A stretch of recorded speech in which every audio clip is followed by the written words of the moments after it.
मंच पे खड़ा होकर के राजनीति नहीं करते हैं, न्याय और हक की लड़ाई लड़ते हैं। ये बात याद रखिएगा। बोलिए, आप लोग न्याय के साथ खड़े हैं? इतनी जोर से आवाज लगाइए कि सत्ता को घबराहट होने लगे। फुटबॉल है जी, हैं? वोट ले लीजिएगा और जब मन करेगा तब लतिया दीजिएगा, हैं? मोदी जी कहते हैं मोदी जी की गारंटी है। महाराज, भाजपा की गारंटी होती तो 1 मिनट के लिए मान भी लेते।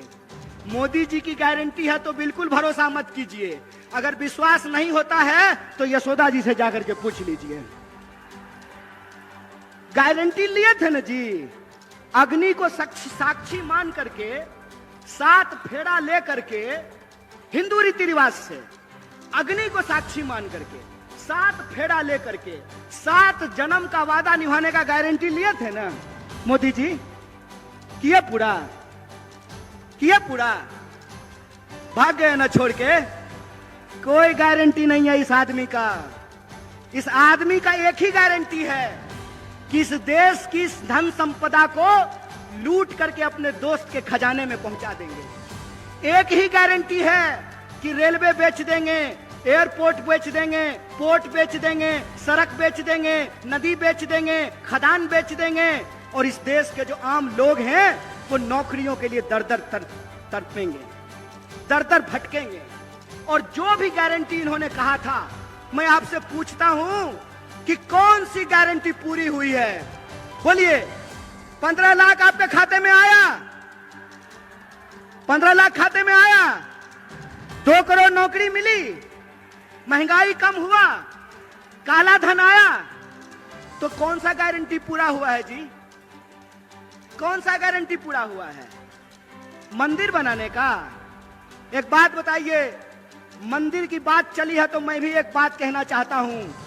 मेरा जन्म मिथिला की पावन भूमि पर हुआ है और मिथिला के लोग यह बात जानते हैं कि मिथिला की धरती माता जानकी की धरती है। माता जानकी, जिनके बारे में हम लोग कभी भी भगवान प्रभु श्री राम का नाम अकेले नहीं लेते हैं। जब भी बोलते हैं तो क्या बोलते हैं? बोलते हैं सियापति रामचंद्र की जय। बोलिए, बोलते हैं कि नहीं बोलते हैं? देखे हैं राम जी के साथ फोटो सीता जी का? एक फोटो बता दीजिए, एक भी फोटो देखे हैं सीता जी का राम जी के साथ?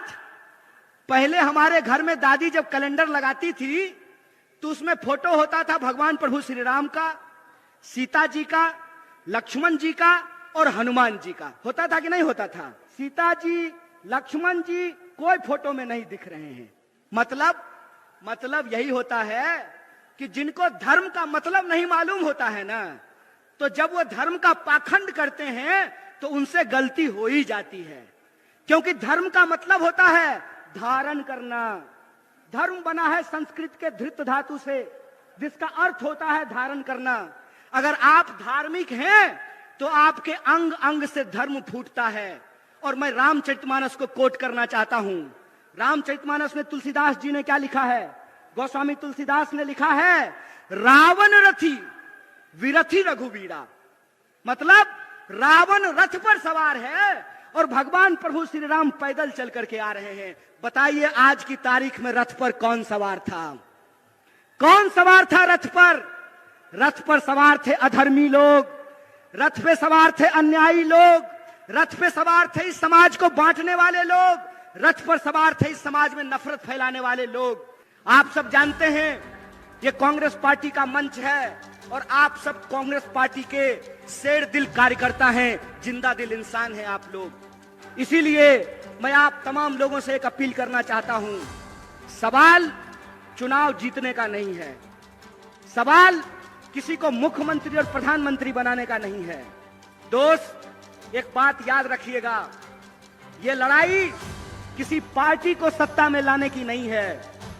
ये लड़ाई इस बात की है कि अगर हम इस देश के नागरिक हैं तो हमारा हक इस देश के दूसरे नागरिकों के बराबर है कि नहीं है। लड़ाई इस बात का है कि अगर इस देश में गृह मंत्री का बेटा कौन है? बोलिए ना जी। आपको ईडी से थोड़ी डर लगता है? अरे आप लोग तो ईमानदार लोग हैं, आपके घर पे अगर इनकम टैक्स वाला आ जाएगा तो उल्टे उसको चाय पिला करके जाना पड़ेगा। आपको घबराने की जरूरत नहीं है। डरे वो, घबराए वो जो बेईमानी किए हो, जो ईमान से जीते हैं, उनको डरने और घबराने की जरूरत नहीं है। तो मेरा सवाल यह है कि इस देश में अगर गृह मंत्री का बेटा बीसीसीआई का सेक्रेटरी बन सकता है, इस देश में अगर एमपी लोग 5 साल के लिए बन सकते हैं, एमएलए 5 साल के लिए बन सकते हैं, तो हमको भी नौकरी देनी पड़ेगी। बोलिए गलत बोल रहे हैं कि सही बोल रहे हैं? सही बोल रहे हैं ना? ये न्याय की बात है।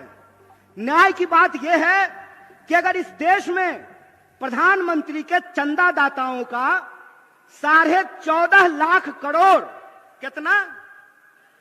14.5 लाख। बाबू रे सुन्ना बिठा के देख लेना कि क्या गो सुन्ना बिठाना पड़ेगा 14.5 लाख में। 14.5 लाख करोड़ अगर प्रधानमंत्री के दोस्तों का कर्जा माफ किया जा सकता है, मक्का उगाने वाले, धान उगाने वाले, गेहूं उगाने वाले और सब्जी उगाने वाले किसानों का कर्जा माफ करना पड़ेगा। बोलिए गलत बोल रहे हैं कि सही बोल रहे हैं? कॉर्पोरेट का कर्जा माफ कीजिएगा और किसान का कर्जा माफ नहीं कीजिएगा। बीसीसीआई का सेक्रेटरी बनेगा गृह मंत्री का बेटा और हमको जो है ठेके का नौकरी दीजिएगा। मंत्री बनेंगे 5 साल के लिए, प्रधानमंत्री बनेंगे 5 साल के लिए और अग्निवीर योजना के तहत हमको 4 साल का नौकरी दीजिएगा। 4 साल का नौकरी दीजिएगा और उसमें देश की सेवा करते हुए अगर हमारी शहादत होती है, हमारी जान जाती है, तो हमको शहीद का दर्जा नहीं दीजिएगा। हमारे घर से लोग फौज की नौकरी करते हैं, बेल्ट की नौकरी करते हैं, हमारे घर से लोग शिक्षक की नौकरी करते हैं, पुलिस की नौकरी करते हैं, खेती करते हैं, मजदूरी करते हैं। इसीलिए हम मंच पे खड़ा होकर के राजनीति नहीं करते हैं, न्याय और हक की लड़ाई लड़ते हैं। ये बात याद रखिएगा। और उसी न्याय की, हक की लड़ाई में नौजवानों से एक अपील करना चाहता हूं। दोस्त, घबरा करके आत्महत्या करने की जरूरत नहीं है। आदरणीय निवासियों से, नागरिकों से एक अपील करना चाहता हूं। आपको फैसला करना पड़ेगा, आपको तय करना पड़ेगा कि आप अन्याय के साथ खड़े हैं कि न्याय के साथ खड़े हैं। बोलिए, आप लोग न्याय के साथ खड़े हैं? इतनी जोर से आवाज लगाइए कि सत्ता को घबराहट होने लगे, उनको घबराहट हो जाए कि उनका जो फूट डालो राज करो की नीति है, वो फूट डालो राज करो की नीति नहीं चलने वाली है। और ये फूट डालो राज करो की नीति क्या है? टीवी खोल करके देख लीजिएगा। भाई लोग, आपसे कोई शिकायत नहीं है। हमको मालूम है कि जो लोग मीडिया में नौकरी कर रहे हैं, उनके पिताजी प्रधानमंत्री नहीं है, गृह मंत्री नहीं है, मुख्यमंत्री नहीं है, वो साधारण परिवार के लोग हैं। लेकिन जो मालिक हैं, वो मालिक इस देश के 140 करोड़ लोगों के साथ बेईमानी करने के लिए तैयार हैं। आप टीवी खोल करके देख लीजिए। टीवी आपका रिचार्ज कराया है आपने, रिचार्ज भरवाते हैं आप, लेकिन जब आप टीवी खोलेंगे तो आपके खिलाफ दिन भर बात की जाएगी। मैं आपको याद दिलाना चाहता हूं, बड़ा बड़ा दावा किया गया। क्या कहा गया? डॉक्टर स्वामीनाथन को भारत रत्न दिया जा रहा है। बहुत खुशी की बात है, बहुत आनंद की बात है कि इनको भारत रत्न दिया गया है। लेकिन मैं सवाल पूछता हूं कि एक तरफ डॉक्टर स्वामीनाथन को भारत रत्न देते हैं और दूसरी तरफ इस देश के किसानों के ऊपर डंडे चलाते हैं, गोलियां चलाते हैं, आंसू गैस के गोले छोड़ते हैं। बोलिए, बेईमानी है कि नहीं है? भारत रत्न दे रहे हैं और किसान कह रहे हैं कि हमको हमारे फसल के दाम की गारंटी करो, तो किसान को उनके फसल की गारंटी नहीं मिल रही है। मोदी जी कहते हैं मोदी जी की गारंटी है। महाराज, भाजपा की गारंटी होती तो 1 मिनट के लिए मान भी लेते। मोदी जी की गारंटी है तो बिल्कुल भरोसा मत कीजिए। अगर विश्वास नहीं होता है तो यशोदा जी से जाकर के पूछ लीजिए।